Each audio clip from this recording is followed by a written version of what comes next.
इस मूवी की स्टार्टिंग होती है अफगानिस्तान के बॉर्डर को दिखाते हुए। वहां पर यूएस आर्मी भी मौजूद थी जो एक ऐसे आदमी का इंतजार कर रही थी जो कि वेपन्स को डील करता था और उसका नाम था टोनी। फिर कुछ ही देर में हम देखते हैं कि टोनी वहां पर पहुंच जाता है। वहां पर टोनी उस आर्मी को एक मिसाइल दिखाता है और कहता है कि ये हम लोगों ने बनाया है, ये इतना खतरनाक है कि ये एक मिसाइल ही पूरी कंट्री को तबाह करने के लिए काफ़ी है। और फिर वहां पर उसका एक एक्सपेरिमेंट किया जाता है। दरअसल टोनी यहाँ पर आर्मी से कुछ डील करने आया था और इस डील से वो बहुत अमीर हो सकता था। इसके बाद वो वहां से चला जाता है, लेकिन तभी टोनी की कार पर कोई फायरिंग करने लगता है। वहां पर मौजूद सारी की सारी आर्मी टोनी को बचाने की कोशिश करती है, लेकिन वो लोग सारी आर्मी को मार देते हैं। टोनी अपनी जान बचाकर गाड़ी से बाहर तो आ जाता है, लेकिन उसके पास उसी की कंपनी का बॉम्ब पड़ा हुआ था। उस बॉम्ब के फट जाने से वो काफी ज्यादा जख्मी हो जाता है। इसके बाद एक दिन पहले का टाइम दिखाया जाता है जब टोनी को बेस्ट वेपन मेकर का अवार्ड मिला था। दरअसल जो कंपनी ये चला रहा था वो इसके फादर ने अपने दोस्त के साथ मिलकर बनाई थी, लेकिन जिस जगह ये अवार्ड दिया जा रहा था टोनी उस जगह मौजूद नहीं था, तो उसका अवार्ड कोई और रिसीव कर लेता है। अब अगर टोनी वहां पर नहीं था तो वो कहाँ था? वो था एक कैसीनो में। वहां पर वो आदमी आता है जिसने टोनी का अवार्ड लिया था। वो उसे उसका अवार्ड देता है तो वो कहता है, यार मैं इसको कहाँ रखूंगा, मेरे घर में तो जगह ही नहीं है। वो अवार्ड उन लोगों को देकर वहां से चला जाता है। तभी वहां पर एक रिपोर्टर आती है और टोनी से कहती है, क्या आप सेटिस्फाई हैं कि आप नए नए वेपन्स बना रहे हैं और वो इतने खतरनाक हैं कि किसी की भी जान ले सकते हैं, बल्कि एक पूरी कंट्री को डिस्ट्रॉय कर सकते हैं? तो टोनी कहता है, हाँ मैं सेटिस्फाई हूँ, क्योंकि अगर हम वेपन्स ना बनाएं तो लोग हमें ही मार डालेंगे। इसके बाद वो दोनों कुछ टाइम साथ स्पेंड करते हैं। इसके बाद टोनी को बताया जाता है कि उसकी अफगानिस्तान की फ्लाइट है और टोनी अपने प्राइवेट जेट से होता हुआ अफगानिस्तान आ जाता है। अब सीन शिफ्ट होता है प्रेजेंट टाइम की तरफ, जब टोनी बेहोश है और एक बैटरी से कनेक्टेड है। जब उसे होश आता है तो वो काफी हैरान हो जाता है कि मेरे साथ बैटरीज क्यों लगी हुई हैं। वो होश में आकर अपने साथ खड़े आदमी से पूछता है कि ये मेरे साथ क्या हो रहा है। तो वो उसे बताता है कि जब तुम्हारे पास वो बॉम्ब एक्सप्लोड हुआ तो उसके कई सारे पीसेस तुम्हारी बॉडी के अंदर चले गए थे। वो इतने छोटे पीसेस थे कि हम उन्हें बाहर नहीं निकाल सकते थे। अब उसका एक ही हल था कि हम उन पीसेस को तुम्हारे दिल के पास जाने से रोक सकें। तो इस वजह से हम ये इलेक्ट्रोमैग्नेटिक फेस यूज कर रहे हैं। तो तुम्हें घबराने की कोई जरूरत नहीं है। हमें पता चलता है कि टोनी को टेररिस्ट ने किडनैप कर रखा है और तभी वहां पर उन टेररिस्ट का लीडर आता है। वो टोनी से कहता है, जानते हो कि मैंने तुम्हें किडनैप करके यहाँ पर क्यों बुलाया? मुझे तुम्हारा बनाया गया मिसाइल काफी पसंद आया और जैसा कि तुम जानते हो कि यूएस आर्मी ने हमारे बॉर्डर पर कब्जा कर रखा है और मैं चाहता हूँ कि सेम मिसाइल तुम हमारे लिए भी बनाओ, और बस जैसे ही तुम मिसाइल बनाकर मुझे दे दोगे तो मैं उन पर अटैक करके तुम्हें रिहा कर दूंगा। तो टोनी कहता है, हरगिज नहीं, ये तुम्हारी भूल है। तो टोनी के साथ खड़ा वो आदमी कहता है, नहीं ऐसा नहीं करो, तुम्हारे पास इसके अलावा कोई और सोल्यूशन नहीं है और ये एक ऐसा इलाका है जहां पर तुम्हारे साथी इवन आर्मी भी नहीं ढूंढ सकती। अब ये आदमी था कौन? दरअसल ये आदमी भी वेपन्स बनाया करता था और उसे भी यही लोग लाए थे यहाँ पर। अब टोनी और वो डिसाइड करने लगते हैं कि यहाँ से कैसे बाहर निकला जाए। हालांकि यहाँ से बाहर जाना लग तो इम्पॉसिबल रहा था, लेकिन फिर भी वो लोग ट्राई करना चाहते थे। वो आदमी कहता है कि मुझे अपनी फैमिली के पास जाना है। तो टोनी कहता है, मेरी कोई फैमिली नहीं है, एक ड्राइवर और सेक्रेटरी है। फिर वो दोनों सोचते हैं कि हम एक ऐसा ड्रेस बनाएंगे जो बुलेट प्रूफ हो, ताकि जब हम बाहर निकलें तो वो लोग हम पर शूट करें और हम पर उसका कोई असर ना हो, हम वहां से फौरन भाग जाएं। वो आदमी टोनी को बताता है कि तुम्हारी बॉडी में जो इलेक्ट्रोमैग्नेटिक वेव्स हैं उनको सिर्फ वही बैटरी कंट्रोल कर सकती है जो मैंने तुम्हारी बॉडी के साथ अटैच की थी। अब उसको ढूंढना होगा ताकि उसे यूजफुल बनाकर हम यहाँ से निकल सकें, लेकिन उस सूट के लिए इनको एक हाई पावर बैटरी चाहिए थी। दूसरी तरफ लीडर को तो यही लग रहा होता है कि ये लोग मेरे लिए मिसाइल बना रहे हैं और वो उसे मटेरियल भी देता रहता है, क्योंकि उसे नहीं पता कि मिसाइल बनाने के लिए कौन सा मटेरियल चाहिए। लेकिन जल्द ही जब वो सूट तैयार होता है तो उसकी खबर उस लीडर तक भी पहुंच जाती है। उसे काफ़ी गुस्सा आता है और वो उस आदमी को जो टोनी के साथ हेल्प कर रहा था उसे काफ़ी जख्मी कर देता है। टोनी वो सूट पहनता है और उसमें वो सारा सिस्टम डाउनलोड करता है। उसमें वो पावर भी ले आता है और वहाँ पर मौजूद लोगों को मारने लगता है और वो उस केज से बाहर आ जाता है अपना वही ड्रेस पहनकर। टोनी वहां से निकलकर सारे वेपन्स डिस्ट्रॉय करता है और अपने ड्रेस में मौजूद रॉकेट लॉन्चर से वो वहां से फ्लाई कर जाता है। अब वो गिरता है एक डेजर्ट में, जहां पर उसकी टीम उसे ढूंढ लेती है और वापस उसी जगह पर ले आती है जहां पर वो लोग रहा करते थे। वहां पर टोनी के फादर के फ्रेंड भी होते हैं, जिन्होंने उनके साथ मिलकर ये वेपन कंपनी खोली थी। टोनी कहता है मैं लाइव आना चाहता हूँ और मीडिया के सामने प्रेस कॉन्फ्रेंस भी करना चाहता हूँ। इसके बाद हम देखते हैं कि टोनी पूरे मीडिया से बातचीत कर रहा होता है। वो कहता है कि मुझे अफगानिस्तान के लोगों ने किडनैप कर लिया था। उन्होंने मुझसे डिमांड की कि मैं उनको भी वेपन्स बना कर दूं। मैंने ये सोचा है कि मेरे वेपन्स इतनी प्रॉब्लम क्रिएट कर रहे हैं और वो लोग भी मेरे वेपन्स को हासिल करके जंग करना चाहते हैं, यानी वॉर करना चाहते हैं, और मैं ये नहीं चाहता, इसलिए मैं अपनी कंपनी ही बंद कर रहा हूँ। और एटलीस्ट अगर मैंने कंपनी बंद ना भी की तो मैं ऐसे वेपन्स कभी नहीं बनाने वाला। तो वो आदमी जो टोनी के फादर का फ्रेंड था, वो सारे लोगों से कहता है कि नहीं नहीं, ऐसी कोई बात नहीं है। टोनी बेचारा अभी अभी अपनी जान बचा कर आया है, इसलिए ये अभी सेंसेस में नहीं है। ये अभी उदास है, इसलिए बहकी बहकी बातें कर रहा है। ऐसा कुछ नहीं होने वाला।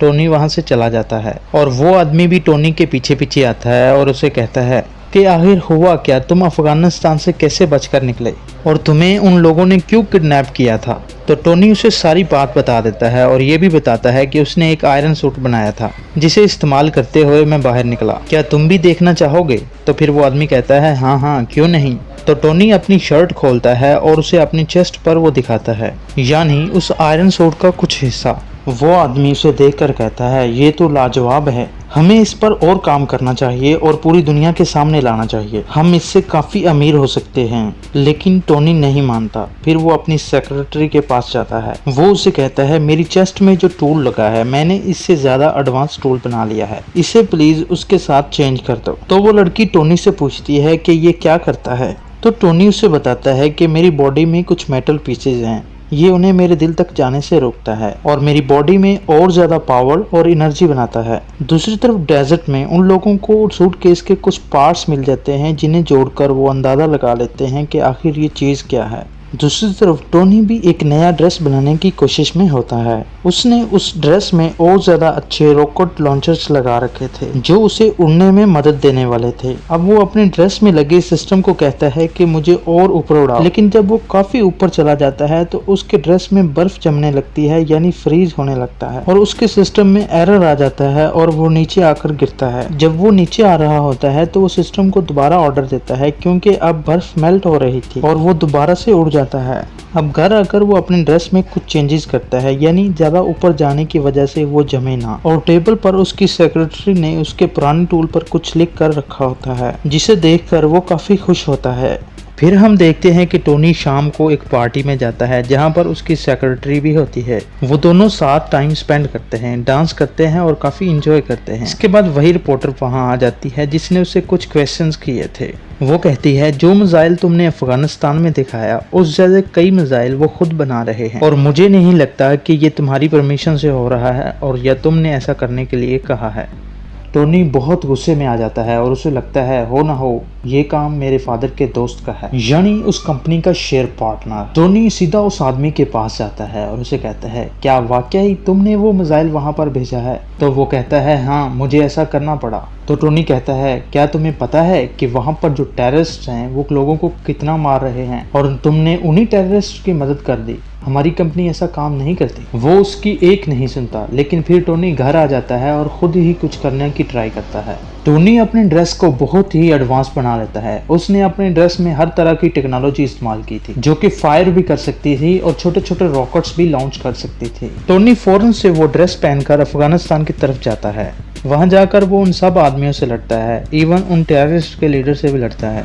फिर वो अपने ड्रेस से एक रॉकेट वहां पर लॉन्च करता है जिसकी वजह से वो जगह तबाह हो जाती है। वहां की एयरफोर्स को भी पता चल जाता है कि यहाँ पर कोई एक्सप्लोजन हुआ है, लेकिन वो आयरन मैन को ढूंढ ही नहीं पाते। फिर टोनी अपने उस दोस्त को कॉल करता है जो उसे अवार्ड देने कैसीनो आया था। टोनी उसे बताता है कि मैं ही हूँ जिसने ये ब्लास्ट किया है। तो प्लीज इस मैटर को हैंडल कर लेना। तो फिर जब उससे पूछा जाता है कि ये अटैक किसने किए, तो वो कहता है हो सकता है कई दुश्मनों ने मिलकर ये अटैक किए हों, यानी वो ये बात टोनी पर नहीं आने देता। अब जब टोनी के फादर का दोस्त ये बात सुनता है तो उसे बहुत हैरानी होती है कि कैसे कोई अटैक करके गायब हो सकता है। तो वो फौरन अफगानिस्तान जाता है और वहाँ के टेररिस्ट से बात करता है। वो कहते हैं कि हम जान चुके हैं कि ये काम किसका है, लेकिन हम तब तक खामोश हैं जब तक हम पूरी बात का पता ना लगा लें। ये आयरन मैन ही है, क्योंकि हमें डेजर्ट से उसकी बॉडी के कुछ पार्ट्स मिले हैं। वो टेररिस्ट उस आदमी से कहते हैं अगर तुम हमें पैसा दे दो तो हम तुम्हें उस सूट का डिजाइन बता सकते हैं। लेकिन टोनी के फादर का दोस्त ऐसा नहीं करता, लेकिन वो उन लोगों को डरा धमका कर वो ड्रेस अपने साथ ले आता है। टोनी को पता चल जाता है कि उसका पुराना ड्रेस किसी ने चुरा लिया है। टोनी अपनी सेक्रेटरी के पास जाता है और उसे कहता है कैसे भी करके मुझे उसे रोकना होगा कि कहीं ये सारी इंफॉर्मेशन लीक ना हो जाए और वो मेरा नाम इस्तेमाल करके हर जगह तबाही फैलाए। अब टोनी की सेक्रेटरी उस आदमी के ऑफिस में जाती है, यानी वही आदमी जो टोनी के फादर का दोस्त था। वो सारी इंफॉर्मेशन उसके कंप्यूटर से कॉपी करने लगती है और साथ ही उसे पता चलता है कि यही वो आदमी है जिसने टोनी को किडनैप करवाया था, क्योंकि ये नहीं चाहता था कि टोनी का इस कंपनी में जरा सा भी शेयर हो। ये देखकर वो काफी हैरान होती है और फिर वो वहां से जाने ही वाली होती है। तभी वहां पर वही आदमी आ जाता है जिसके कंप्यूटर से वो डाटा चुरा रही थी, लेकिन वो उसे बातों में लगाकर वहां से चली जाती है। लेकिन बाद में उस आदमी को पता चल जाता है कि ये लड़की मेरे कंप्यूटर से सारा डाटा चुरा ले गई है। जब वो बाहर जा रही होती है तो एक आदमी उसके पास आता है और कहता है क्या आप टोनी को जानती हैं? क्या आप टोनी से मेरा इंटरव्यू करवा देंगी? मुझे उनसे कुछ सवालात करने हैं, कुछ क्वेश्चंस पूछने हैं। दूसरी तरफ टोनी के फादर के फ्रेंड को भी कुछ अजीब फील हो रहा होता है, क्योंकि वो जान चुका था कि टोनी कितना पावरफुल है और उसे ये भी पता चल गया होगा कि इस सारी गेम के पीछे मेरा हाथ है। उस आदमी ने कुछ साइंटिस्ट को ऑर्डर दिया होता है वही टूल बनाने के लिए जो टोनी की चेस्ट में था। लेकिन हैरानी वाली बात यह थी कि जो टूल ये बनवा रहा था वो साइज में काफी बड़ा था, लेकिन उसे कंप्लीट होने में अभी काफी टाइम लगना था। फिर वो जाता है टोनी के घर। वो काफी गुस्से में था।